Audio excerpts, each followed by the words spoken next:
Hello!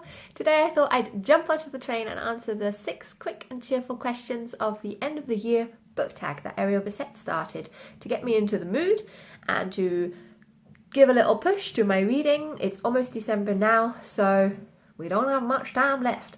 I wrote down the questions here in front of me, so if I glance down I have this little notepad in front of me. And we'll start. The first question is, are there any books you started this year that you need to finish?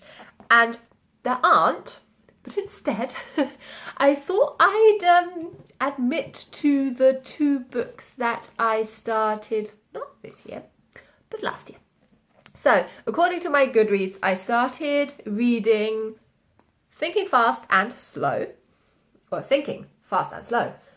Daniel Kahneman on the 21st of August 2016. So, I think I just have to bite the bullet and admit that I'm not going to finish this. I feel like I should. He won the Nobel Prize, and his theory that got him there is laid out in this book. It's just very, very cerebral. And even though a lot of the concepts are known to me, I'm just not gelling with it. I think it's a really slow read. I believe there's a podcast though where 2 people read it and you can read along with them. So maybe if I can dig that out and find that could be a cool way of reading it. But otherwise, no, I'm not finishing it this year.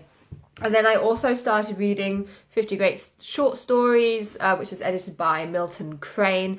My boyfriend told me to read this, so I also started that in 2016 and have yet to finish it. And this year I actually discovered that I don't dislike short stories, which I always thought I did. This one I think is just not very accessible. It's cool for someone who really wants to delve into the differences of short stories and storytelling over a longer period of time, because I think it starts with I don't know. It starts with old short stories and goes more to the sort of modern day. I can't really get into this, but I'm also not going to hate on myself and just accept that I won't finish this one. The second question is, do you have any autumnal books to transition into the end of the year? And it's not autumnal per se, but I am currently reading The History of Love by Nicole Krauss. This is just giving me all the feels, and that fits to this season. Obviously, it's autumn right now, or sort of the end of autumn, and it's very sentimental, and I'm already so invested in the characters, even though I still have a bit to go. So I'm just counting this one, even though it talks much more about summer, if seasons are even a point in this one. But this is emotionally autumnal. Question 3 is whether there are still any new releases you're waiting for in the year. The year's not very long anymore, and I had a little look and there was nothing really on my conscience. But because I'm cheap, I am waiting for some paperback releases, so books that have already been out. One of them I'm interested in is Homesick for Another World by Tessa Moshfegh. I'm not sure how she's pronounced. I read her really, really super popular book a year or 2 ago called Eileen, about this sort of really messed up woman basically, and this is a collection of short stories of really messed up people. And because I already hinted towards short stories not scaring me off as much anymore, I think that could be a cool one, but I don't want to dish out on the hardback, to be honest. And then I'm not sure if it's the beginning of December or January, but I think it's the beginning of December. There's a book coming out called Women and Power, a Manifesto by Mary Beard, B-E-A-R-D, Beard. Which I'm really curious for. It's a short little book, but I look at power and perception of leaders in my PhD. So the sort of gender spin on that I think could be really cool. I realise it's not, well, it is a book by an academic, but I don't think it's supposed to be academic. I think it's more, if it's a manifesto, maybe it's even a bit polemic, but we'll see. I just think that one sounds really cool. And that's it. Other than that, I haven't really kept my eye open, I must admit. The next question is, what are 3 books you still want to read this year? And I've said this in the past, I'm trying to read my books that I own that I haven't read, or at least prioritize them. I've given myself a bit of a book buying ban.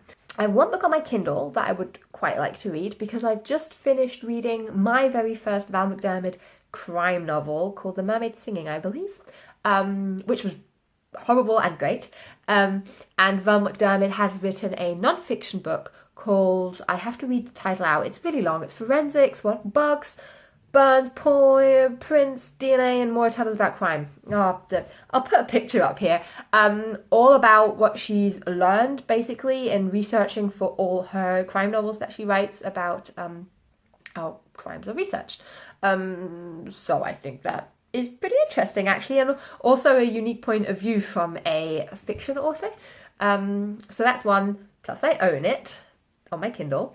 Then I have... I'm not prepared. The Darker Shade of Magic by V.E. Schwab, which so many people have read. I'm not going to bother talking about what it's supposed to be about. Just that I'm late to the party and I think I would enjoy that one. Ooh, my book's falling. And the third one is a bit of a cheeky one because that would mean having to buy books, which I'm not allowed. I'm allowing myself to buy Kindle books. I'm already trying to get myself escape groups here. The third book is Beartown by Frederick Backman. I think this would be a really nice one to read because I finished reading My Grandmother Sends Her Regards and Apologizes, something like that, on the last day of 2016. I finished reading that one and that was a really nice experience. It was a really nice sort of leading up to the evening when then sort of the celebratory feeling of the new year starts, sort of finishing a sort of sappy, nice book. And Beartown, I think, has also some like hard-hitting topics in it, but I'm expecting it to be very much in the style of Frederick Backman, which is characters you grow really attached to, deep feelings, and, you know, friendship and love prevailing over everything, which I think would just be a really great thing to still read this year. The 5th story is there a book that you think could still shock you and become the favourite book of the year? I'm not sure what my favourite book of the year is so far, I must admit. Maybe The History of Love that I'm currently reading. I'm really liking it, depending a bit on how she decides to wrap up the story and she doesn't break my heart. That one might be a new favourite, but I'm not sure. I'm hoping anything I read can become a favourite. Yeah, just I've mentioned a few books that I've had a bit of a rocky time with. So the 2 books I haven't finished yet, those I'm guessing will not feature as a new favourite. And the 6th and final question is whether you have started making any plans for your 2018 reading. And tentatively, I've started thinking about it. I want to continue focusing on books that I own, and if none of these books excite me, I figure I should also start getting rid of some books. I've liked the limitation though. I've liked standing in front of my bookshelf, having to pick one of those books instead of just sort of falling into the trap of clicking the quick buy option on my Kindle. The other thought that I'm having is that I think I will lower my reading goal on Goodreads because I'm struggling to finish it and it's starting to lead to me not wanting to read big books, chunky books, which I think is a shame.